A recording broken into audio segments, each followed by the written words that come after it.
તો hello friend, જય શ્રી કૃષ્ણ, જય માતાજી. ફરી એકવાર દિલથી સ્વાગત છે મારા નવા વ્લોગમાં. તો મિત્રો, લગભગ અઠવાડિયા 10 દિવસ પછી મારે કલથી વ્લોગ બનાવું છું. દેશમાં તો બનાવ્યા નહીં.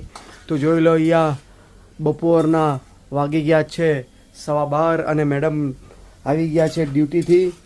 તો હોમ મિનિસ્ટર સાહેબ જોઈ લો, અહીંયા આવીને સીધા બટેકા પોવા બનાવવાની તૈયારીમાં લાગી ગયા છે. કેમ કે ઘરમાં બીજું કઈ વસ્તુ જ નથી બનાવવાનું, બધા પોવા નીકળ્યા તો મેં કીધું ચાલો અત્યારે બટેકા પોવા બનાવી લઈએ. અને બટેકા પોવા શું છે, મસ્ત એકદમ હલકો ફુલકો. કેમ કે ગરમી, મિત્રો, ગરમીનો પારો એટલો છે ને કે લિટરલી આપણે ઘરમાં બી એવી ગરમી ફીલ થાય છે અને બહાર તો આમ કે ને કે ગાડી સ્કૂટર ચલાવવાનું તો મન બી નથી થતું. પણ શું છે કે કામ છે, ડ્યુટી છે એટલે જવું પડે. બાકી તો આમ ચક્કર આવી જાય એવી ગરમી છે. ને આ ટાઈમ તો 44, 43, 42 બસ એવું જ અને છે. રેકોર્ડ હરેક જગ્યા પર છે. રેકોર્ડ ઇન્ડિયામાં હા, રેકોર્ડ બ્રેક ગરમી છે. એમ કે છે કે આ ટાઈમ જે ગરમી આવી છે, આવી કોઈ દિવસ ગરમી નહોતી જોઈ. તો બપોરના જે સિમ્પલ છે પોહા. અને મિત્રો 3 કે 4 કેરીઓ હતી ફ્રીજમાં, તો એ કાપી અને એનો રસ બી બનાવી દીધો છે આપણે. કે કેરી હતી ખાટી, એટલા માટે ખાટી કેરી તો પછી ખવાય નહીં.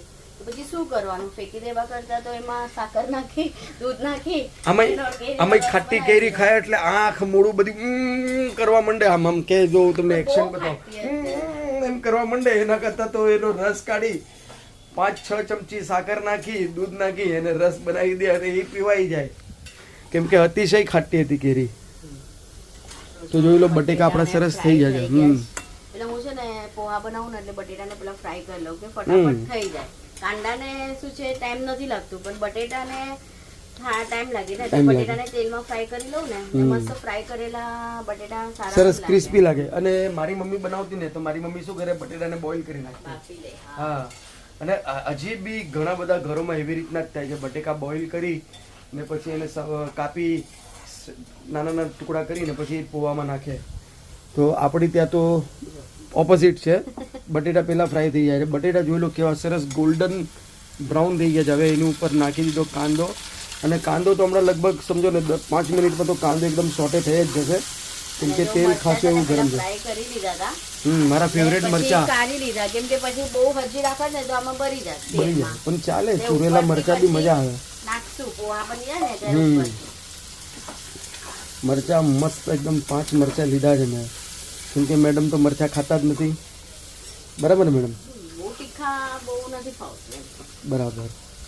અને પોહા જોઈ લઈ છે. આવી ગયો ખજાનો. પણ નહીં બ્લોગ બનાવે તો અહીંયા આવીને પણ બ્લોગ નહીં. કેમ કે મેડમ બિઝી જ હતા એટલે બ્લોગ બને નહીં બને એવું છે. લગ્નની સીઝન બી હતી એટલે હવે લગ્નની સીઝન ને બધું ખતમ થઈ ગઈ. તો હવે આપણે રેગ્યુલર નહીં, રેગ્યુલર તો કઈ નથી શકતી. રેગ્યુલર તો હવે બોલવાનું જ નહીં કે રેગ્યુલર બનાવું છું. કેમ કે ટાઈમ મળે નહીં મળે. ફ્રેન્ડ્સ કે આપણે છે ને લાઈવ આવી જશું. હા, એવું તો કરશું. એ આપણે જ્યારે ટાઈમ મળે 10-15 મિનિટ 20 મિનિટ રાતના શાંતિથી બેસીને લાઈવ આવી જવાનું, મિત્રો જોડે વાત કરી લેવાની. તો કેમ કે ઘણો સમય મને લાગે કે આમાં તો 15-20 દિવસ આપણે બ્લોગ નથી બનાવ્યો, મને એમ લાગે. હશે. હા, કેમ કે દેશમાંથી આવીને ફેમિલીમાં છે ને મેં 2 બ્લોગ બનાવ્યા. તમે ફ્રેન્ડ સાથે ફરવા ગયા હતા ને, પછી એમાં બી નથી બનાવ્યા. આ શું છે, બધું એકલા હાથે કઈ થતું નથી ને. બધું થાય પણ કરવું નથી ને. ચલો, okay, as you wish madam.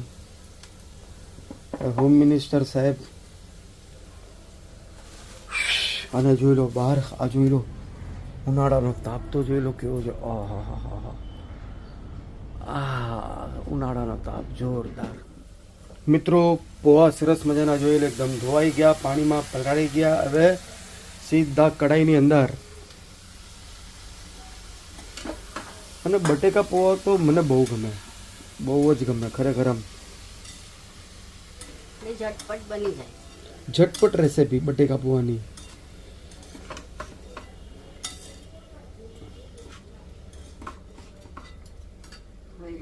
સ્વાદ પ્રમાણે મીઠું અને થોડી સાકર.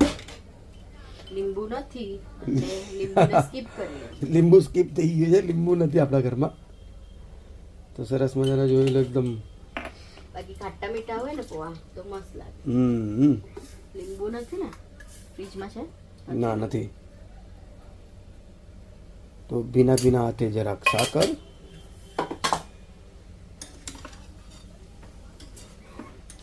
અને મિત્રો આજે તો અમે સૌથી વહેલા નીકળ્યા હતા કેમ ઓર્ડર માટે, કેટલા એ પણ વાલકેશ્વર ગયા હતા સવારના 6 વાગે, અને 6 વાગે બી મિત્રો કાંઈ આમ પવન નહીં કે કાંઈ આમ ઠંડક જેવું નહીં, એવો માહોલ છે મુંબઈમાં ફિલહાલ તો. 6 વાગે ઓર્ડર હતા, તૈયાર કરવાના ઓર્ડર હતા કે ક્લાયન્ટે નવું ઘર લીધું, ત્યાં એ લોકોનું વાસ્તુ ને બધું કે ને કળશ ને કુંભ મૂકવાનું હતું, એટલા માટે મારે સવારમાં 3 જણને તૈયાર કરવા માટે જવાનું હતું. તો એ જઈને આવી ગઈ, પછી પાછી 10 વાગે બીજે ઓર્ડરે ગઈ, ત્યાંથી બી આવી ગઈ 11:30 પોણા 12, ને પછી જો હવે પોहा બનાવવાનું ચાલુ કરી. તો હવે પછી આના પછી કઈ પ્રોગ્રામ?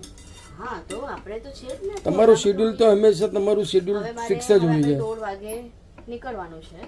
એટલે તમારું શેડ્યુલ એ જ કહું છું કે મેડમનું શેડ્યુલ એટલું ટાઈટ હોય છે ને કે જરાય એમાં ટાઈમ હોતો નથી, ફિક્સ જ હોય. અહીંયાથી આવ્યા 1-1.5 કલાક રેસ્ટ હોય નહીં હોય, કે પાછા બીજી બાજુથી આવ્યા ત્રીજી બાજુ. એટલે અમારા હોમ મિનિસ્ટર સાહેબનું તો કંઈ નક્કી કહેવાય જ નહીં, દિવસભરનું આખું શેડ્યુલ રેડી જ હોય, એન્ટ્રી કરેલી જ હોય, ક્યાં ક્યાં જવાનું ક્યાં નહીં જવાનું. પહેલેથી બધાના ઓર્ડર ફિક્સ જ હોય ને, એટલે પછી હવે આપણે આ મરચા નાખી દે. જોઈ લો મરચા, ફેવરેટ મરચા, અને લગભગ પોहा આપણા બનીને રેડી થઈ ગયા છે. વાતોમાં તો પોહા બી 10-15 મિનિટમાં પોહા બની જાય. તો આજનું લંચ નહીં પણ બ્રંચ છે આપણું બટેકા પોહા. ચાય નથી બનાવવાના, ખાલી પોહા જ એન્જોય કરશું આપણે. તમે કહેતા હોય તો ચાય, તમને તો જોશે જ ચાય. એમ બોલો નહીં વ્લોગમાં કે ચાય નથી, ચાય તો બનશે જ. ના નહીં બનાવો નહીં. તમને ક્યાં? રસ, હા, નવું કોમ્બિનેશન, કેરીનો રસ અને બટેકા પોહા. કેરીનો રસ એ જ ક્યારેક નવું બી કરવાનું ને. જો ફર્સ્ટ ક્લાસ રેડી. ખાઈ લે, ગરમ ગરમ જ સારા. ગરમ ગરમ જ મજા આવશે. તો ચાલો હવે બેસી જ આપણે અહીંયા ડાઇનિંગ ટેબલ ઉપર પોહા ખાવા માટે બેસી ગયા છે. પોહા ખાવા માટે જોઈ લો, અહીંયા વાટકો લઈ લીધો છે સરસ, અને અહીંયા કેરીનો રસ, અહીંયા પ્રસાદી માટે મંદિરમાં ધરી હતી. આજે ના કંઈક અલગ જ કોમ્બિનેશન છે, ચા પોહા હોય પણ આપણે રસ પોહા ખાઈએ. રસ પોહા બરાબર. તો ચલો ફટાફટ હવે જમી લઈએ, પછી મારું પાછું બેગ રેડી કરું, ઓર્ડર પર જવાનું, પછી મળીએ પાછા. તો ચલો ફ્રેન્ડ્સ, હવે આપણે તૈયારી કરીએ ક્લાયન્ટને ત્યાં જવાની. તો તે ક્લાયન્ટનું ફેશિયલ કરવાનું છે, તો એના માટે જોઈ લો ડૉક્ટર રાશિલનું પ્રોડક્ટ લઈ લીધા છે. આ છે ચારકોલવાળું ફેશિયલ કિટ. ફેશિયલ પણ કરી શકે, ક્લીનઅપ પણ કરી શકે, બેઉ રીતે અપ્લાય કરી શકીએ. ખાલી ફેશિયલમાં શું હોય, ટાઈમિંગ વધારે હોય ને ક્લીનઅપમાં ટાઈમિંગ ઓછો હોય, ને પ્રોડક્ટ બી ડિફરન્ટ હોય, પણ આ બેઉ રીતે ચાલે, ક્લીનઅપ અને ફેશિયલ. તો જો આવું 4 કોમ્બો છે, સ્ક્રબ, ક્રીમ, પેક ને જેલ, અને યુઝ એન્ડ થ્રો હેરબેન્ડ ખતમ થઈ ગઈ હતી. તો આ બધું ઝીણું વસ્તુ છે ને ફ્રેન્ડ્સ, ધ્યાન રાખવું પડે રોજનું. આ વસ્તુ ખતમ થઈ ગઈ, આ વસ્તુ ખતમ થઈ. પછી આ છે બફર, કેમ કે ક્લીન પગમાં ને નખના હાથને ક્લીન કરવું, હાથ ને સોરી નખ ક્લીન કરે ને એ બધી, કોટન અને થ્રેડ. તો આ બધું નવું હમણાં માળિયા પરથી બધી કાઢ્યું કે બધું બેગમાં રોજનું આ બધું ભરવું પડે મને, એવી રીતના હોય, રોજનું બધું ક્લીન કરવું પડે. આ તે બધું ઘરે આવીને બી આનું બધું કામ હોય, એમ નહીં કે આપણે પાર્લરનું આવ્યા થઈ ગયું, આ બધું ઘરે આવીને આખું ક્લીન કરવું પડે, વેક્સનું મશીન આ તે બધું. તો ચાલો હવે આપણે આ બધું પેક કરીને લઈ જઈએ, ને વિડીયો આપણે આટલો જ રાખીએ. મળીએ કાલે એક નવા વિડીયોમાં. ત્યાં સુધી વિડીયોને લાઈક, શેર, સબસ્ક્રાઈબ જરૂર કરજો. જય શ્રી કૃષ્ણ, જય માતાજી.